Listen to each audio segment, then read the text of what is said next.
15,130 hashes on RandomX.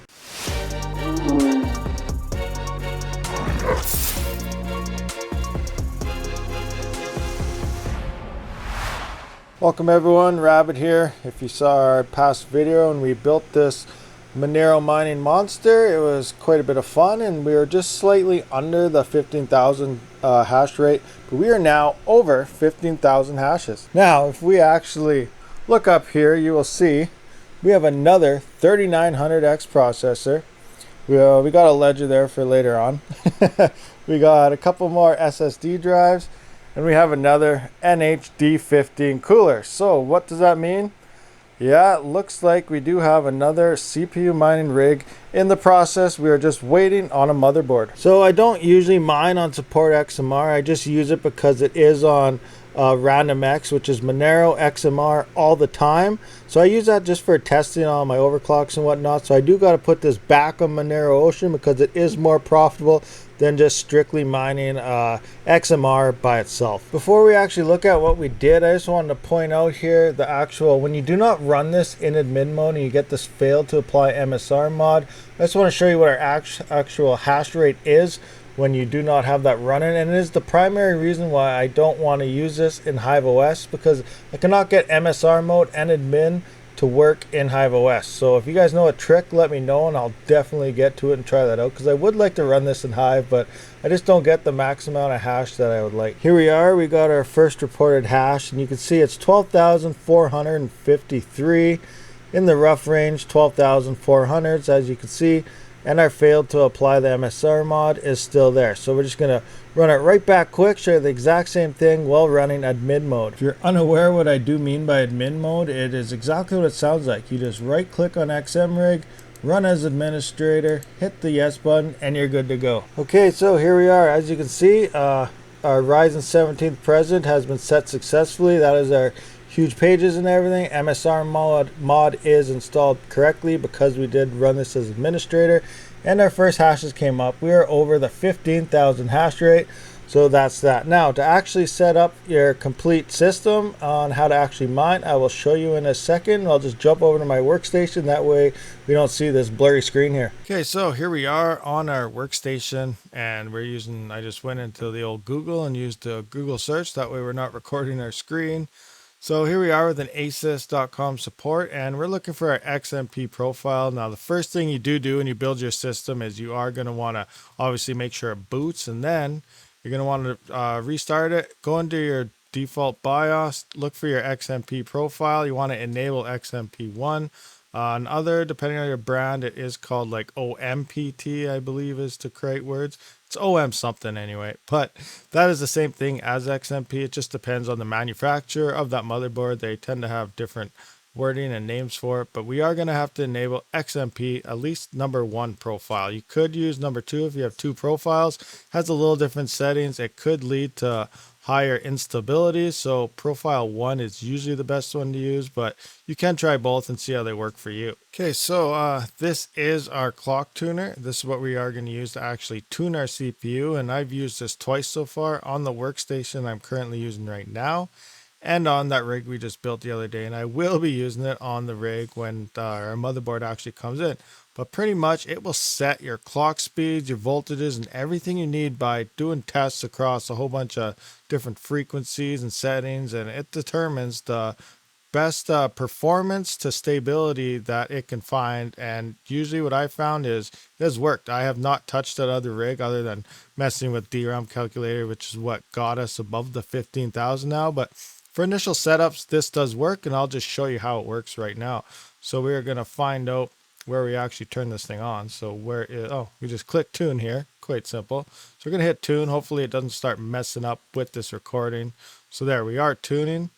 You will see down here now, it is starting to do its settings. Step 1, it does go through about 20-25 steps, I believe it is. And each stress test is like 5 to 7 steps, depending what it is. So it does take like half an hour to 45 minutes, possibly an hour. It just depends. So I don't know if I'm glitching around right now, if I'm still recording, because I am using a lot of CPU power now. So if this is still working, you can see here, it is testing 4200 right now.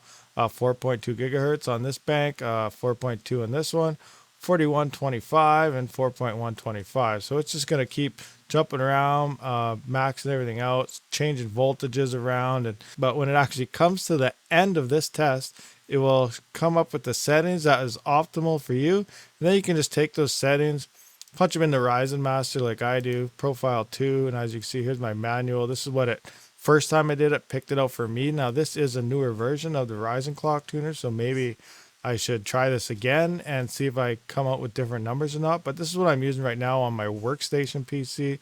My other one does have a little different settings, but they are 100% stable. They run 24/7 now. Well, my workstation doesn't. My one I just built 24/7 for about a week now, and no downtime, has not crashed whatsoever. So it's perfect. Saves my workstation while it's mining, while it's not being used for times like this. It is up 100% of the time and no downtime. So this program really does work. So that is the next step after you put in your XMP profile. And then after you get all that done, you plug that into Ryzen Master. I'll just pop that up. So you can plug all those, like I said, into Ryzen Master here, or you can just use that Ryzen CTR tuner if you would like. I prefer Ryzen Master because it just gives you a lot more info on what's going on. So if you want, either or will work for you. Now, next up, you are going to have to tweak your RAM a little bit with DRAM calculator. Now, CL14 RAM with tighter timings is the best RAM to use on Ryzen 3900 series, 3000 or 5000 series processors, especially for CPU mining. Now, depending on the algorithm, like RandomX, it does need tighter timings, but if you move to something like Scala and I think even Haven, which is RxCN heavy or something algorithm, you get actually a little better hash rate with XMP turned off, so not as looser timings, I guess I could just put it out there. But for the most part, you want tighter timings. CL14 RAM, it is a little more expensive than CL16 RAM, but it's not a deal breaker. Like I said, my workstation is using 32 gigabytes of CL16 RAM, and it pulls about 14,600 hash. And then the CL14 RAM on the other 3900X on the rig we built, it pulls, like we said, seen 15,140. So it's not too big of a deal, but depends up to you. But either way, both setups, you got to do this. And NiceHash actually has a great, a lot of good information out there. Here's a great RAM time, and I actually used this when I tuned mine the very first time. Here it says to get Typhoon, you click on the read button. It kind of goes through the steps for you. And then you click on the report button. You're going to want to scroll down. This is all a video, so I can't actually do it. I tried clicking there. But yeah, it runs through everything for you. So as you see, you scroll down, click delay in nanoseconds at the bottom. It tells you all the information about your RAM. Then you just hit your report button, complete HTML report, and then you're good to go. Next up, you will load up the DRAM calculator. You'll put in your main timings here, that your information for your RAM. So here it asks for your, just do these 5 steps here, 1, 2, 3, 4, 5. So you're set to the board you're using, what kind of die it's your RAM has, your frequency you're setting at. Most of us will be using about 3200 megahertz. Your DIMM modules, you'll be using tube, and you're going to, depending on your motherboard, is an X470 or X570, TRX4, like you see here. So you set those 4 up, and then you're going to import your XMP timings, which we just exported through Typhoon up here. So that's when you'll import it into here. Then you'll get a great big list. It will actually go through the steps they're showing us. So look, import XMP. Then it'll blast up all your things here. So here's the small version. Can we click on that bigger? Yes, we can. So it'll give you all your core frequencies and everything down this line here. Now you do not need to fill all those out. You only need to actually do these things that it tells you. So those are the wrong ones. These ones right here. These are all I did. I didn't even touch those up there. You can probably skip that unless you're unstable. So don't even need to worry about these voltages and everything. Mine has been stable. But just these first couple here are your main timings that you do want to tighten up. Use this in your either safe or power mode. They're showing the safe mode. That is supposed to be the most stable. But here you can see your TCL, your RCDWR thing. So there's an arrow going to these main points. But like I said, all you have to do is do these ones here. You don't have to go through every single timing. Now, if you're an expert with your RAM calculating and you want to get even tighter timings, yes, you can change these around. For the most part, all you got to do is change these and you will be pretty darn stable. Depending on your RAM, sometimes this is a little legit, but I've had no problems whatsoever just changing these numbers up here. So after that, you're going to restart your system. and you're going to be good to go. Save that in your BIOS and all set. So that's pretty much it, guys. So thanks for watching. That is the quick steps on getting your 3900X processor to top-notch speed. Thanks for watching, and Rabid out.